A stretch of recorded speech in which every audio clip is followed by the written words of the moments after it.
कहा जा रहा है चकाप सेक्टर, जो कि ईरान और पाकिस्तान का बॉर्डर है। वहाँ पर सिक्योरिटी फोर्सेस पर हमला हुआ है, जिसमें 4 फौजी जवानों ने अपनी जान दे दी है। अब आज तक जो 4 जंगे सब कुछ वो इंडिया के साथ है, लेकिन इस वक्त जो कंट्रीज़ हमारे ऊपर हमला करते हुए नज़र आ रही हैं वो इंडिया नहीं है, वो अफ़गानिस्तान और ईरान है। दोनों इस्लामी बरादरान ममालिक, ये है मुस्लिम उम्मा, जिसकी मैं अक्सर बात करती हूँ तो लोग नाराज़ भी हो जाते हैं। तो भाई क्या करें हम, ये मुस्लिम उम्मा है, यानी कि आप जो इस्लामिक कंट्रीज़ हैं।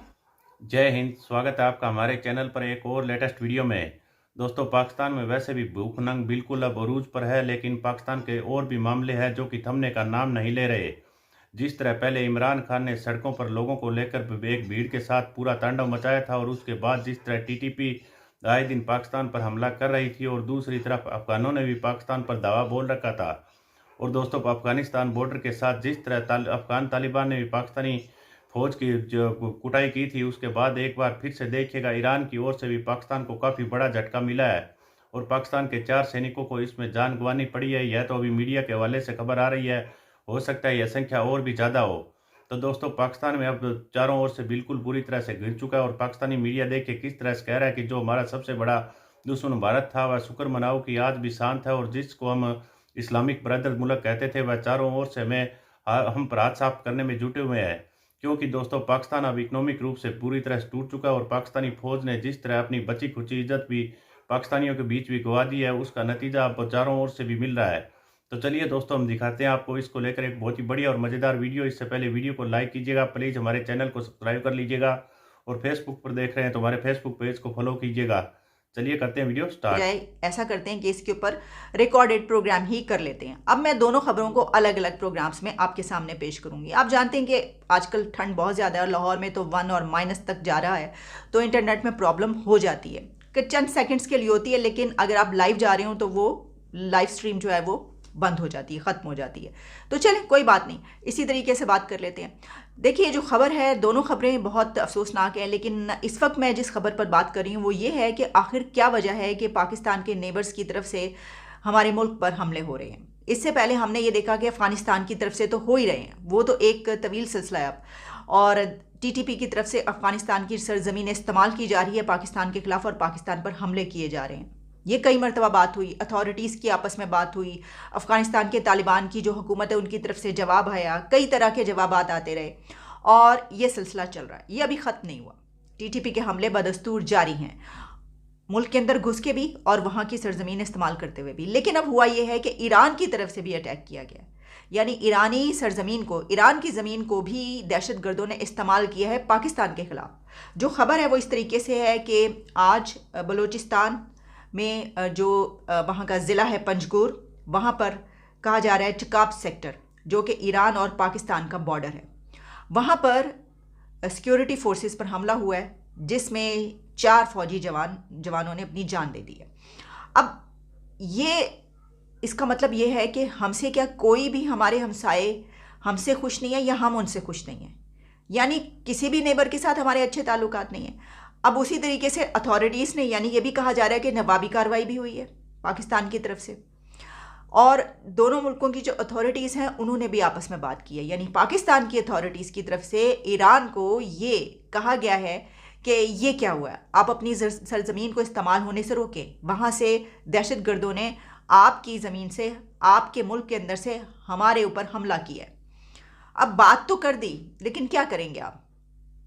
अच्छा, इससे पहले भी जब अफ़गानिस्तान से बातचीत चल रही थी तो आपको याद होगा कि अफ़गानिस्तान की तरफ से फिर ये इल्ज़ाम लगने लग पड़े कि उनकी सरजमीन पर हमारी तरफ से हमले हुए हैं। अच्छा, उनकी तरफ जो है वो कई एक ऐसे बड़े बम धमाके हुए मस्जिदों के अंदर कई जगहों पर, और पाकिस्तान के अंदर भी कई एक बम धमाके हुए। तो ये क्या सिलसिला, क्या वही एक मरतबा फिर स्टार्ट हो चुका है? और अब तो हम इस वक्त ईरान की बात करें। अच्छा, अगर ईरान की, मैं पहले तो ये आपको, जो मैंने आपको बताई है, जो पब्लिश हुआ है उस पर भी बात कर लेते हैं, ताकि जो एग्जैक्ट खबर है आप तक पहुंचे। पाक फौज के शोबा ताल्लुकात आमा, यानी कि ISPR के मुताबिक जो है वो ईरानी सरहद से पंजगोर में दहशतगर्दी की कार्रवाई में सिक्योरिटी फोर्सेस के 4 एहलकार शहीद हुए हैं। दहशतगर्दों ने सिक्योरिटी फोर्सेस के कॉन्वाय को निशाना बनाने के लिए ईरानी सरजमीन इस्तेमाल की है।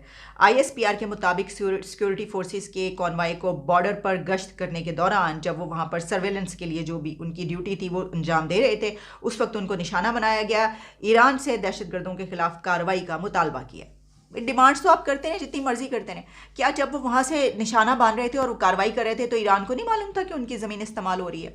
अच्छा, अब ईरान से हमारे ताल्लुकात क्या हैं इसके ऊपर भी, इससे पहले कि मैं ये बात करूँ, मुझे महसूस ऐसा हो रहा है कि अगर पाकिस्तान का कोई हमसाया इस वक्त पुरअमन नज़र आ रहा है, पीसफुल नज़र आ रहा है कि जो पाकिस्तान पर हमले नहीं कर रहा, तो वो इंडिया है।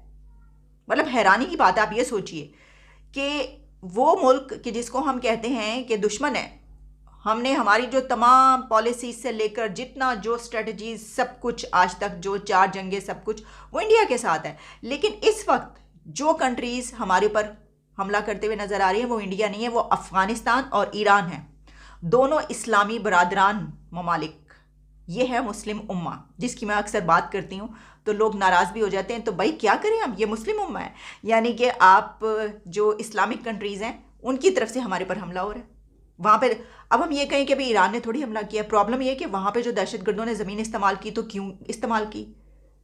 अच्छा, अब मैं आपको ये भी एक बात बताऊं कि मैं ये देख रही थी कि ये क्या पहले से चलता चला आ रहा है मामला, इसके ऊपर पहले कुछ हुआ है, तो मुझे ये वाली खबर भी मिली। फरवरी 2022 में दोनों कंट्रीज़ के बीच मुलाकात हुई थी और उस मीटिंग में ये एग्रीमेंट हुआ था कि Iran Pakistan agree not to let their territories be used against each other. इसमें शेख रशीद साहब की तस्वीर भी मौजूद है, ये हर जगह पर ये खबर है कि ईरान और पाकिस्तान जो है वो इस बात पर तैयार हैं और उन्होंने ये एग्री किया है कि पाकिस्तानी स्टेट मीडिया जो है उसने ये रिपोर्ट किया था जिसमें बताया था कि क्योंकि ये इसलिए किया गया था कि 10 Pakistani soldiers were killed in an attack on a check point in Balochistan Kech on January 28। जब ये वाक़या हुआ था तो उसके बाद ये एग्रीमेंट हुआ था कि दोनों की सरजमीन आइंदा एक दूसरे के खिलाफ इस्तेमाल नहीं होगी। और मैं आपको ये भी एक बात बताऊं कि उस वक्त ये जो हमला हुआ था तो खबरें ये भी आई थी, बल्कि ये भी कहा गया था कि रिस्पॉन्सिबिलिटी क्लेम कर ली है BLA ने, कि क्योंकि वो बलूचिस्तान का सारा एरिया है तो वहाँ पर उनकी कार्रवाइयाँ होती रहती हैं। तो क्या ये जो आज हमला हुआ है इसके ऊपर भी किसी ने रिस्पॉन्सिबिलिटी क्लेम की है, हुई होगी तो आ जाएगा और चंद ही घंटों में आपको पता खबर आ ही जाती है, BLA या जो भी है। तो क्यों कर रहा है? क्योंकि ये तो एग्रीमेंट हो चुका है दोनों कंट्रीज़ के बीच, तो ईरान उनको रोक नहीं पा रहा या ईरान ने भी उनको अफगानिस्तान की तरह खुली छूट दी हुई है। एक और मैं आपको इसके सामने रखे देती हूँ, why Pakistan is coming down hard on Iran. ये खबर थी 2022 मार्च की, यानी उसी के बाद, वो जो हमला हुआ था उसके बाद, और ये TRT वर्ल्ड की खबर मैं आपके सामने पेश कर रही हूँ। और उसमें ये बात कही गई है कि क्योंकि वो जो जनवरी में एक हमला हुआ था और तकरीबन डजन्स ऑफ मिलिटेंट्स जो हैं उन्होंने इस तरह की कार्रवाइयाँ की थी मुल्क के ख़िलाफ़, पाकिस्तान के ख़िलाफ़, और ख़ास तौर पर ये कहा गया कि सम 180 kilometre from Pakistan border with Iran. तो इसमें ये सब कुछ होने के बाद पाकिस्तान ने फिर ये फैसला किया था कि अब सख्ती से निपटा जाएगा। तो यही वजह है कि जो बात की जा रही है कि TRT वर्ल्ड में खबर छपी, why Pakistan is coming down hard on Iran. देखिए, अब हम इसके ऊपर और बात कर सकते हैं कि क्या ताल्लुकात है ईरान के, लेकिन हम किसी एक्सपर्ट ओपिनियन भी ले लेंगे ज़्यादा बेहतर तरीके से उसके ऊपर। मैं इस वक्त सिर्फ जो बात करना चाह रही हूँ वो ये है कि हमारे किसी भी कंट्री के साथ ताल्लुकात बेहतर नहीं नज़र आ रहे, वरना ऐसा नहीं होता ना कि हर तरफ से हमले हो रहे हो और वहाँ की हुकूमतें रोक ही ना रही हों। ये क्या है? अब हम कहेंगे कि देखो ये तो उन्होंने ऐसा किया, तो क्यों किया? अगर हमारे रिलेशंस अच्छे हैं तो फिर तो ऐसा नहीं होना चाहिए।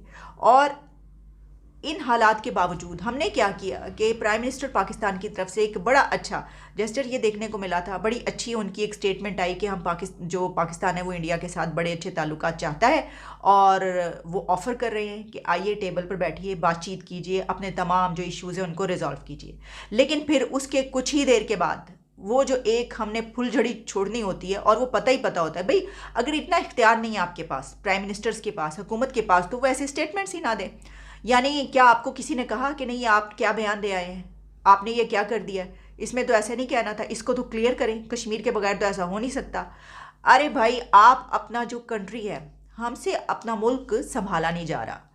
जैसे कि हम ये खबरें आप तक पहुंचा रहे हैं और पूरी दुनिया में जा रही हैं, सभी इसके ऊपर बात कर रहे हैं, तो आप यानी कि हम पहले अपना कंट्री तो संभाल लें, जो हमारे पास है हाथ में जो है उसको तो संभाल लें, लेकिन हमें फ़िक्र उस चीज़ की है कि जिसके ऊपर हम 75 सालों से लड़ रहे हैं और हमने कई एक जंगें उसके ऊपर कर डाली और हमारे हाथ कुछ नहीं आया सिवाय जो प्राइम मिनिस्टर ने कल कहा था कि भूख, नंग, अफलास और गुर्बत और दहशतगर्दी और मुल्क का जो हाल है दिवालिया होने के करीब, इसके अलावा कुछ हमारे हाथ नहीं आया। और फिर भी हम ये कह रहे हैं कि एक कंट्री, हमारा एक हमसाया, एक नेबर जो कि इस वक्त हमला नहीं कर रहा, उसके साथ भी अगर हमने ये बात कर दी कि हम आपके साथ अच्छे ताल्लुकात करना चाहते हैं तो फौरी चंद घंटों के अंदर बैक ट्रैक हो गया। यू टर्न, हम तो कहते हैं ना इमरान खान यू टर्न लिया करते हैं, इमरान खान यू टर्न के बादशाह। इसके ऊपर तो गवर्नमेंट ने ऐसा बड़ा यू टर्न लिया प्राइम मिनिस्टर ने, यानी कि, लेकिन वो यू टर्न किसके कहने पर लिया गया, क्यों लिया गया?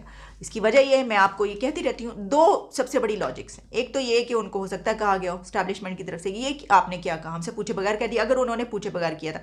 वैसे तो जैसे मैं आपको कह चुकी हूँ कि विदाउट कॉन्सेंट ऑफ इस्टेब्लिशमेंट या जो पॉलिसीज चलती रहती हैं उसके बिना, बेशक आप जितना मर्जी कह दें कि नहीं ये पॉलिटिकल सब कुछ, उसके बिना तो कुछ हो ही नहीं सकता, पूछे बिना कोई कुछ कह दे। लेकिन होता है कि प्राइम मिनिस्टर अगर कहीं बैठा इंटरव्यू दे रहा है और उससे जो इंटरव्यू करने वाला है उसने ऐसा सवाल कर दिया और प्राइम मिनिस्टर ये समझते हैं कि जनाब ताल्लुकात अच्छे होने चाहिए।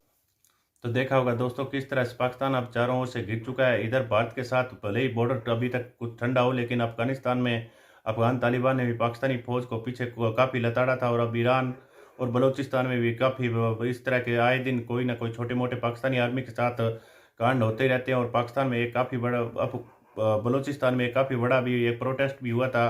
तो दोस्तों अब पाकिस्तानी आर्मी को इन सब से निपटना अभी इनके लिए काफ़ी बड़ी चुनौती है। तो देखते हैं पाकिस्तानी आर्मी इन सब से किस तरह से निपट पाती है। हम आपके लिए दोस्तों इसी तरह के एक से एक लेटेस्ट वीडियो लेकर आते रहेंगे। मिलते हैं अगले वीडियो में, तब तक जय हिंद, वंदे मातरम।